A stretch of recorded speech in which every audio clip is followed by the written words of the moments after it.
Hello and welcome to the Commander's Quarters, your Magic the Gathering source that helps you command your budget. This show and episodes like this one are possible thanks to viewers like you. If you're looking for an easy way to help support this show, make sure that you like, share, and subscribe. Also, hit that bell notification icon so you don't miss any new episodes. You can also go check out our playmats and other merchandise at thecommandersquarters.com. Another easy way to support this show is with our TCG player affiliate links. So whether you're buying a deck or individual cards, you can use this general link right here or one in the description. And the final way that you can support this show is by supporting us directly by becoming a patron. There are many benefits to being a patron, and I truly couldn't do this without all their support. Hello and welcome to the infamous Golden Toilet Awards. Strixhaven and the Strixhaven Precon decks have a lot of new and exciting commanders that have inspired Commander players everywhere. And then there's the ones that are considered for this award. Unfortunately for those commanders, this is not the type of award that you want to win. The commanders considered for this award might be bland or uninspiring, or they might even make you question why this card was made in the first place. But regardless, the winner of this award will be receiving the Golden Toilet of Strixhaven. Because of course I spared no expense for the finest Amazon product for them. The commander of course will keep this trophy and also keep the shame that comes with it forever. Now commanders can be considered for this award for a multitude of reasons, some of which I've already mentioned. But at the end of the day, the commanders that I select in this episode are completely based off of my own opinions. So the commanders that you might select for this award might be very different, and that's okay. Your favorite commander from this set very well might win the Golden Toilet, and if that happens, my apologies in advance. And just one quick note, this is not a list of the weakest commanders from Strixhaven. This is simply a list of my least favorite commanders from Strixhaven, or another way to say it would be, the worst commanders in my opinion. Again, there are a lot of different reasons why you might not like a specific commander, and I'm going to try my best to illustrate why I don't like certain ones. Regardless, let's start off with the runners-up for this infamous award.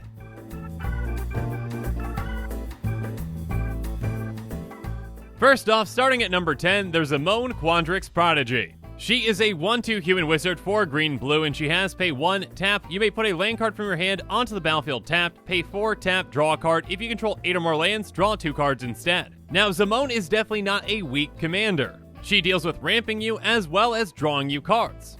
2 incredibly powerful things in Magic. You can get her down early, start ramping, and then once you've got enough lands, draw a ton of cards with her as well. The reason that she made this list for the Golden Toilet, though, is a very simple one. We have seen this design in Simic many times before. Commanders that care about lands and card draw, yeah, that's what Simic does, we get it. So seeing that same type of design over and over again can be pretty uninspiring. Now, yes, there is a slight twist with this commander in comparison to other Simic commanders, but it's pretty close. This commander is not taking Simic in a unique or different direction, it's just more of the same. So most players that are building these types of Simic decks are probably going to stick to commanders like Tatyova or AAC. Both also care about getting lands into play and drawing cards. Now, of course, if you are building a Zamon deck, Tatyova and AAC could be great includes. You get more benefits from getting your lands into play, and you draw more cards, and you can play more lands. And of course, your standard ramp spells like Cultivate can be very effective as well, especially since Zamon can get lands from your hand into play. And then you're going to have your typical landfall triggers from things like Zendikar's Royal, Lotus Cobra, and Retreat to Coral Helm.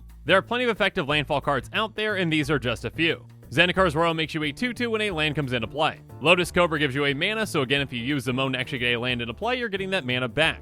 And Retreat to Coral Helm is probably the best landfall trigger with Zamon since it can untap her. As long as you've got 1 mana per land in your hand, you can basically get all of your lands out. And of course, there are ways to go infinite with this as well, but we're not going to get into that here. Regardless, again, I'm not saying that Zamon is a bad commander, that's not why she's on this list. I'm just saying that we keep seeing the same design for a commander in Simic that cares about getting lands into play and drawing cards, and it's getting pretty repetitive. So that's why Zamon finished at number 10 on my list.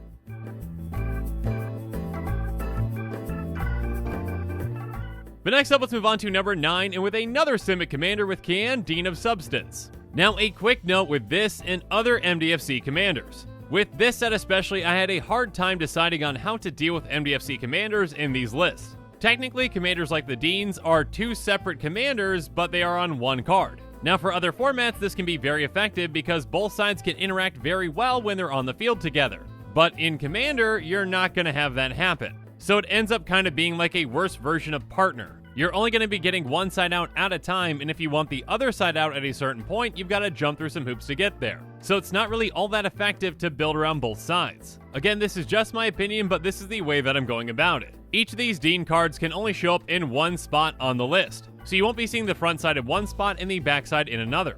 And I will go over both sides of the card, but I am going to focus on one side. So with all that said, let's jump into Kian, Dean of Substance, and why she comes in at number 9. Kian is a 2/2 Elf Druid for 2 and a green, and she has tap, exile the top card of your library. If it's a land card, put in your hand, otherwise put a study counter on it. Pay 4 and a green, create a 0/0 green and blue fractal creature token, put a +1/+1 counter on it for each different mana value among non-land cards you own in exile with study counters on them. And the backside of this card is Imbraham, Dean of Theory, a 3/3 bird wizard with flying that costs 2 blue, and it has pay X blue, tap. Exile the top X cards of your library and put a study counter on each of them. Then you may put a card you own in exile with a study counter on it into your hand. Now, in another format, these can be very effective together, but in Commander, it gets kinda clunky. So I'm going to be focusing on the front side of this card with Kian. So with that first ability, if you tap her, you might get a card in your hand, and you might not. If it's a land, great, goes into your hand. If not, it goes away until you can get it back, potentially with the backside of this card, again, if you can do that. And if you're not able to do that in an effective manner, then you just lost access to potentially one of the best cards in your deck. And in exchange, you can make some fractal tokens, but that's not going to be really all that powerful. Sure, these can get pretty big over time, but again, their size is dependent on different mana values among those exiled cards. So you might have to build this deck in a somewhat inefficient way to get the most out of that, and if you don't build it in that way, then you might just keep hitting the same mana value of those cards. So you basically could end up paying 5 mana to make a bunch of 2/2s or 3/3s or wow, 4/4s. Again, I know that all legendary creatures are not made for Commander, and this is pretty apparent with the Deans. But that does not excuse them from golden toilet considerations. If you did want to build around this Commander, consider cards like Courser of Krufix, Sakura Tribe Scout, and Kura's Follower. Courser of Krufix lets you know what's on the top and lets you play lands from the top as well. Sakura Tribe Scout can get those lands from your hand into play, and Kura's Follower can help untap your commander. And then a card like Murkfiend Liege can untap your commander multiple times in one trip around the table. Biomancer's Familiar can reduce her other costs, so it's easier to make fractals. And something like Frontier Siege can give you even more mana for those fractals as well. Again, if these, say, were partner commanders, it would be a different story with a pretty unique build. But because it's a front-back situation, it gets clunky in a game of Commander and doesn't really work all that well.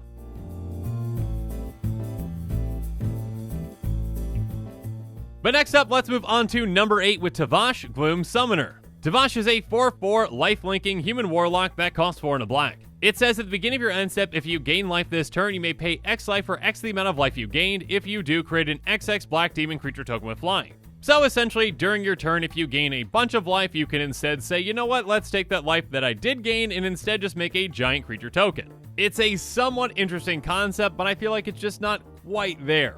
Let's say that you went through the effort to gain a bunch of life on your turn, and then all of a sudden someone just takes out Tavash, and you know what, you're not going to be able to make that token. Because you've got to wait to your end step, it hampers this card quite a bit. If it was an immediate effect and you could create multiple tokens in a turn, I could see this being a lot more useful. And also because this is limited to just your end step, you can't gain tokens on your opponent's turns either. Again, I think it's close, but could have been a lot more interesting and effective with just some very small changes. And those small changes, I don't think would have made this commander broken or overpowered or anything like that. Life gain is definitely not an overpowered strategy, so there's no reason to nerf a commander like this. I'd much rather have the opportunity to create a bunch of small tokens in a turn than just hoping that one big token works. Again, someone just has to simply bounce that one token and it doesn't matter how big it was. That's why a card like Bitter Blossom is a lot better than a card like Phyrexian Processor. So again, Tavash made my list because it had potential, but it missed the mark. Still, if you want to build around this commander, I recommend that you consider cards like Blood Tithe, Grey Merchant of Asphodel, and Soul Conduit. There are plenty of other cards like Blood Tithe, but I just want to highlight this one because it's very simple. Each opponent loses 3 life, and you gain life equal to life lost this way. So with 3 other opponents, you're gaining 9 life, and a 9/9 demon is not all that bad. And then Gary can take things even further because when it comes into play, each opponent loses X life for X your devotion to black, and then you gain life equal to life lost this way. And then Soul Conduit is a life total exchange card. So if you've got a low life total, you switch with someone else, and you just gained a ton of life. Also, make sure that you consider some lifelink cards like Loxodon Warhammer and Whip of Erebos. Getting your giant demons to gain you life can lead to even bigger demons. And speaking of big demons, of course consider Villas, Broker of Blood. It has whenever you lose life, draw that many cards. Again, you can gain and then pay a lot of life to make a demon, so then Villas can draw you an absurd amount of cards. Again, Tavash is not a bad commander, and in fact, you can probably make a very effective deck around it. I just think that it had a lot of potential, and it missed the mark, though it didn't have to.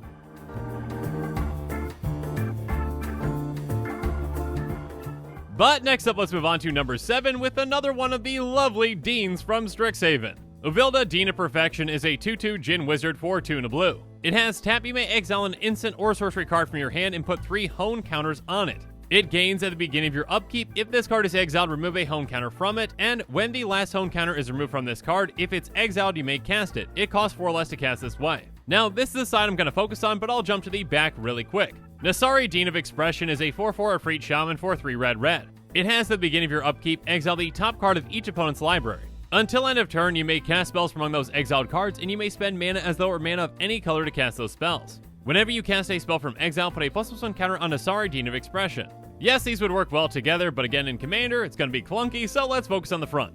So essentially, Uvilda gives you mana reduction over time on instants and sorceries. It's an interesting concept, but the payoff is pretty weak. You've got to tap Uvilda, so unless you've got multiple ways to do this, you're only getting this effect once a turn. And then you've got to wait 3 turns to cast that spell, but you do save 4 mana. Now, 4 mana to wait 3 turns is a decent amount.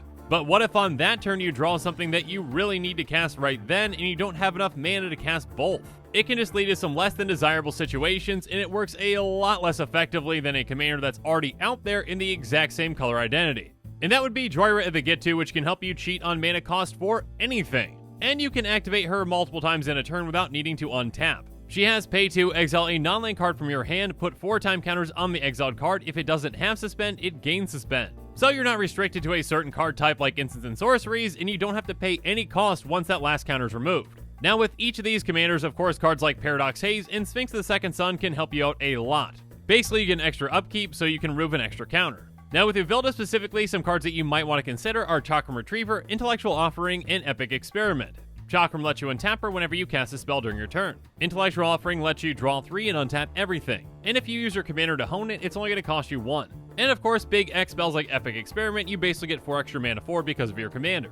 Still, in my opinion, this commander just misses the mark and is pretty clunky. So though Uvilda is the Dean of Perfection, it's going to have to settle for 7th.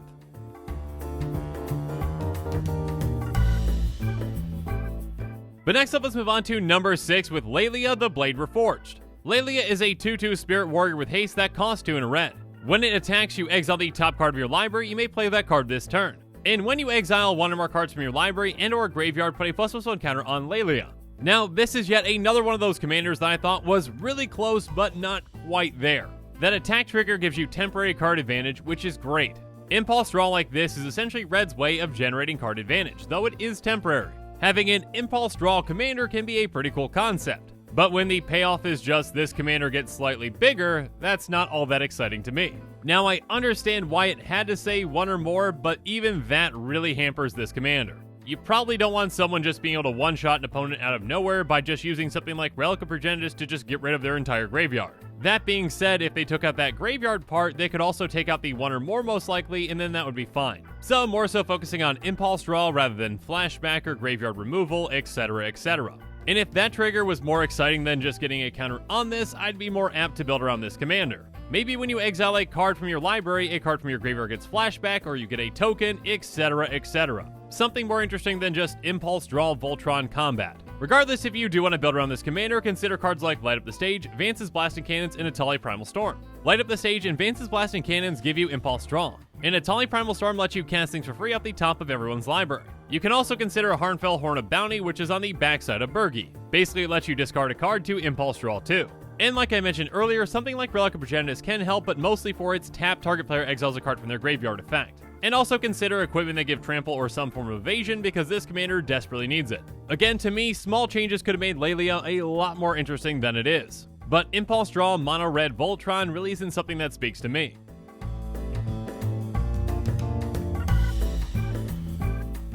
But now it's time for us to move on to number 5, and hey look, it's yet another Dean. You're seeing a pattern here, aren't you? Anyways, Shaylee, Dean of Radiance, is a 1/1 bird cleric with flying and vigilance that costs 1 and a white. It has tap, put a +1 counter on each creature that enters the battlefield under your control this turn. And on the backside, there's Embros, Dean of Shadow, a 4/4 human warlock that costs 2 black. It has tap, put a +1 counter on another target creature, then Embros, Dean of Shadow deals 2 damage to that creature. When a creature you control with a +1 counter on it dies, draw a card. So again, in another format, yes, these could work well together, but we are in Commander, so it's gonna be probably pretty clunky. Embros is alright, but the bird cleric is not, in my opinion. In fact, I would say that it is quite boring. I mean, Mikaeus the Lunarch doesn't see a lot of play for a reason. And this is essentially Mikaeus the Lunarch, but you get access to black. So there's not really much to say on this one. You basically just want to go wide and find ways to untap this so that you can get more counters on your creatures. So a card like Two Arms can untap this as well as all your other creatures and draw you a card. Secure the Waste can make you a ton of tokens out of nowhere. And of course, Cathar's Crusade can do a better job than this commander ever could at getting counters on your creatures. And then of course you want some other ways to get benefits from those counters like Abzan Battlepriest, Merek Nightblade, and Abzan Falconer. Abzan Battlepriest says each creature you control with a +1 counter on it has lifelink. Merek Nightblade gives Death Touch, and Abzan Falconer gives flying. So yeah, there's not really all that much to say about this Dean. It's a pretty straightforward commander that's not really doing anything new or unique. But again, if it was a partner commander with the backside, it could be a different story. Unfortunately, that's not the case.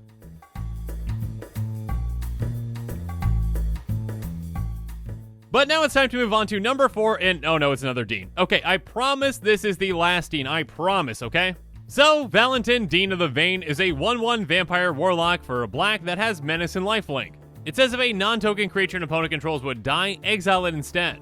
When you do, you may pay 2. If you do, create a 1/1 black and green pest creature token with, when this creature dies, you gain 1 life. Let's move on to the backside really quick with Lizette, Dean of the Root. Lizette is a 4/4 human druid for 2 green that says whenever you gain life, you may pay 1. If you do, put a +1 counter on each creature you control, and those creatures gain trample until end of turn. So, as I've said before, if you've got both Deans in play, yes, they could synergize very well.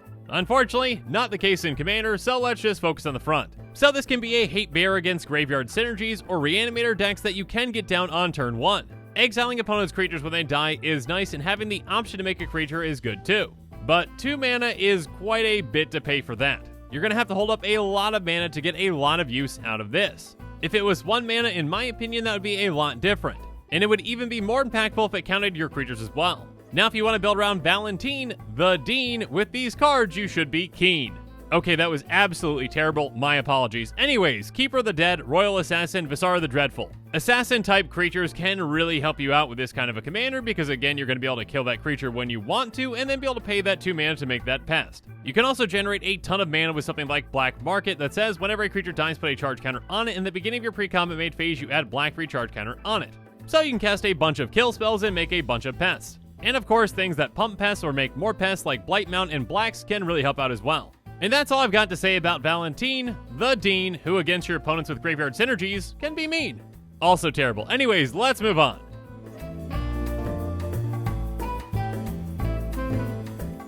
So now it's time for us to move on to the top 3 for the Golden Toilet Award. Now before we get into these commanders, a quick disclaimer. After putting this list together and taking a step back to look at it, I definitely realized that these top 3 are 100% spite picks. In my opinion, these 3 commanders were so close to being interesting and exciting commanders. But they were each nerfed in a certain way for what seems like absolutely no good reason, and because of that, I am spitefully putting them in the top 3. So yeah, I'm probably going to get a little salty here, and my apologies in advance. They had so much hope and promise, but because of the nerf, they are a huge letdown and therefore are up for the Golden Toilet. That might not be a rational explanation, but it's my explanation. So you might not have expected these 3 commanders to appear on this list, but here they are. So at number 3, there's Lo'Sheel, Clockwork Scholar. Lo'Sheel is a 2/4 Elephant Artificer that costs 2 and a white. It says prevent all combat damage will be dealt to attacking artifact creatures you control. And whenever 1 or more artifact creatures enter the battlefield under your control, draw a card. This ability triggers only once each turn. So yes, an interesting mono-white commander that focuses on artifact creatures and can provide card advantage in a unique way. Now prepare yourself for some saltiness in this next part, please. And if you'd rather not hear me get salty, maybe skip ahead a couple of minutes, probably about 2 or 3. But if you're ready for some salt, enjoy.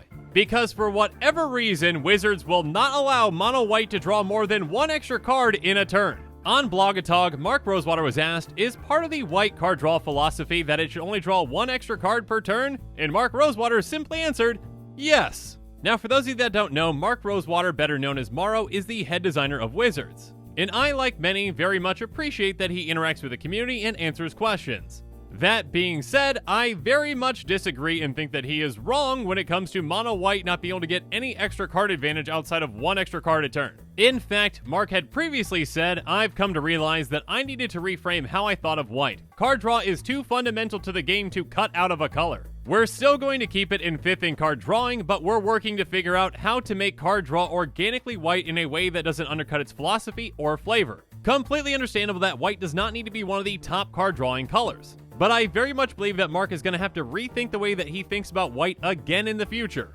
Every other color has ways to get access to more than one extra card in a turn. Every single one but white. Blue? Yeah, I can do that. You can draw as many cards as you want. Black? Yes, you can draw more cards, but you're going to have to pay life for those. Green? Yes, you can draw cards because green can do basically anything, and sure, it's creature-based, whatever. Red? Impulse draw. Yes, you can get access to a ton of cards, but it's only temporary. Every other color can give you access to multiple extra cards in a turn. But not mono white, because that would be absolutely broken. Now, yes, one justification might be that mono white has access to hate bear effects that can stop players from drawing extra cards or getting to play extra cards, etc., etc. But the vast majority of Commander players don't play that way. So, reframe your mindset. It's not like Loshia was going into Standard, it's going into Commander. Now, would some things have to change on it? Yes. By taking out that last sentence, this ability triggers only once each turn though, it gives a lot more opportunity for this commander to be interesting and impactful. One thing that might have to be specified is non-token creature, and that would be completely okay. Regardless, you are still building a specific deck built around artifact creatures, and yes, they can draw you cards when they come into play. It's not that big of a deal.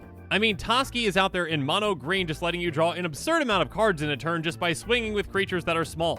There are limitations that you can put on a commander like this, but only letting it trigger once each turn is ridiculous because of some philosophy of design that is outdated for this format in particular. Okay, I need to get off my soapbox because I did not anticipate this episode going in this direction, but here we are. Regardless, the reason that Loshia finished number 3 on this list is because it had a lot of potential, but that potential is wasted. It could have been potentially the number 1 mono white commander of all time, and in my opinion, it's just going to be forgotten.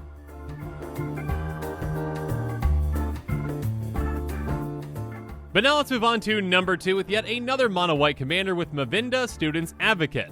Mavinda is a 2/3 bird advisor with flying that costs 2 and a white. It has pay 0, you may cast target instant or sorcery card from your graveyard this turn. If that spell doesn't target a creature you control, it costs 8 more to cast this way. If that spell be put in your graveyard, exile it instead. Activate only once each turn. Okay, similarly to Loshia and the next commander I'm going to bring up, this one finished number 2 because of wasted potential. It's a very interesting and unique concept, but it falls short when it didn't have to. There are a lot of changes that could have made this commander a lot more easy to understand and also more interesting. Essentially, this commander is pay 0, you may cast an instant or sorcery card from your graveyard this turn that targets a creature you control. Activate only once each turn.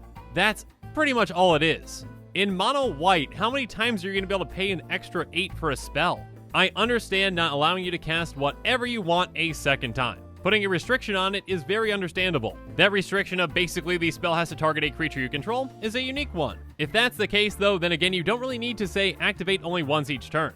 There already is a restriction in place. But again, that would fly in the face of design philosophy in mono white not getting access to more than 1 extra card in a turn. Again, Mavinda could have been a feather type mono white commander that utilizes low to the ground spells that target your own creatures. You could utilize cantrips, blink effects, pump effects, etc, etc. And yes, you still can do that somewhat. You can activate this on your opponent's turns, which is great. But again, this card is just confusing when it doesn't need to be and it over restricts. Okay, so I can pay 12 mana for a Wrath of God. Great. Or if I want to target an opponent's creature with my Swords to Plowshares in my graveyard, I've got to pay 9 mana to do so. When are you ever gonna do that in mono white? An interesting concept for a commander, but it was nerfed and pretty confusing. Yeah, Mavinda, you deserve to finish in the top 2.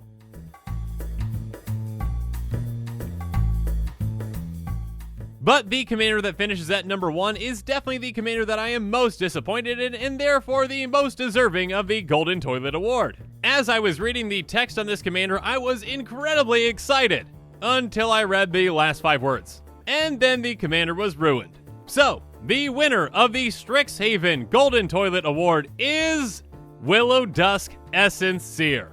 That's right, one of the face commanders of the Precon decks has won this infamous award. Willow Dusk is a 3/3 Dryad Druid for 1 black-green. She has pay 1, tap, choose another target creature. Put a number of ++1 counters on it equal to the amount of life you gained this turn or the amount of life you lost this turn, whichever is greater. And if the text stopped there, this would probably be one of my favorite commanders from this set. Unfortunately, 5 little words follow this. Activate only as a sorcery. Why in the world was that necessary? There are some commanders where activate as a sorcery makes complete sense on them, but this is just a huge nerf for absolutely no reason. Willow Dusk's ability is not overpowered and not broken, so why is that needed? And without those last 5 words, this is a much more interesting commander. Let's just pretend that it doesn't have that text on it for a second, okay? If an opponent is trying to decide if they want to swing big at you or someone else, they've got to consider the fact that if they hit you for a ton, you can put a ton of counters on one of your creatures and hit them back. That's not overpowered or broken, and it adds a unique twist onto the game. It also lets you utilize this commander for a combat trick. If you swing with a bunch of creatures at an opponent and one gets through, you can make that creature huge to hit them for a ton. It's still one that they can see coming because Willow Dusk is on the field. So why is that nerf necessary? It makes Willow Dusk into a very one-dimensional commander with pretty much no flexibility. This commander cannot react, and your opponents are going to know what's coming. Where's the fun in that? Now, obviously, there are still powerful things that you can do with this commander. You can use some cards to pay however much life you want and then pump something for a ton. But again, it's not nearly as effective, and it's a much bigger risk because you can only activate at sorcery speed. Again, I had such high hopes for Willow Dusk as I was reading it until I got to that last sentence. Those 5 words solidified Willow Dusk's fate. So Willow Dusk, my apologies, but here's 5 new words. You win the Golden Toilet. A big thank you again to all the contestants from this set, and Willow Dusk, your Golden Toilet award is in the mail. What could have been if it hadn't been for 5 simple words tacked on to the end of your text. Unfortunately, we will never know. And if you haven't seen my most recent episode on the Golden Pig of Strixhaven, make sure you check that episode out because it's essentially the exact opposite of this. On that episode, I go through my picks for the best commander of Strixhaven, and one is awarded with the title of the Golden Pig. And again, best does not equal powerful, just like Golden Toilet does not mean weakest. But anyways, I hope that you enjoyed the Golden Toilet Awards, and as always, thanks again and have a good one.